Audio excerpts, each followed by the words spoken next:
Барлықтарыңызға сәлем, менің каналыма қош келдіңіздер. Бүгін сіздермен қараңыздар, осындай кереметте жылдам әрі оп-оңай әдіспен картошканы, тауық етін және брокколи қосып пісіретін боламыз.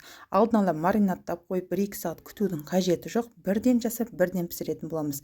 Ең жылдам, ең дәмді, ең тойымды тағамдардың бірі. Алдын ала қажетті картошкаларды осылай жуып тазалап алдық. Сосын брокколи, сосын мынандай приправа қажет болады. Тауық етінде майдалап алдық. Сосын майонез қажет болады. Енді картошканы 4 бұрышты етіп турап аламыз. Оның үстіне алдын ала жуып майдалап алынған тауық еті, сосын оған бағанағы тауыққа арналған приправаның кез келген түрі бола береді. Мен осындай түрін қолдандым. Бір жартысынан көптеу кетті. Сосын жарты ас қасықта тұз, көз мөлшерімен майонез қосыңыздар. Майонез қатты көп қосудың қажеті жоқ. Осындай бір майонездің жартысын қолдандым.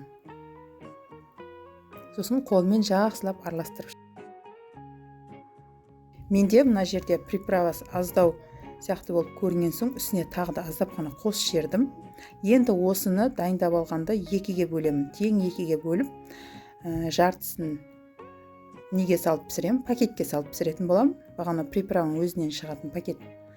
Сол пакетке салып пісіремін, ал жартысын ашық күйде пісіремін.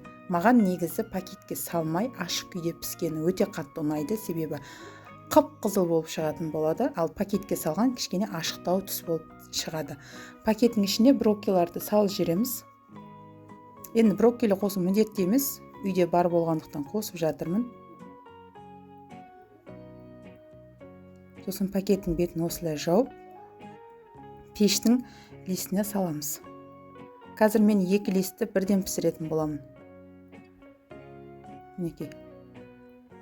Сосын келесі екінші жартысын арнайы оны әйнекті тыстарға салудың қажеті жоқ. Мен осында пештің өзінің листіне кішкене майла жіберемін да, осылай салып пісіре беремін.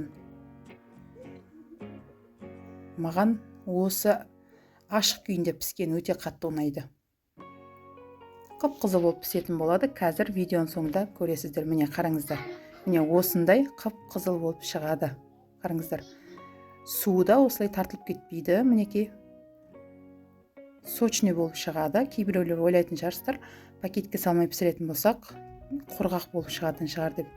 Құрғақ болып қалмайды, сочный болып шығады. Міне пакетте піскен түрі қараңыздар. Ашықтау байқасаңыздар, я? Міне.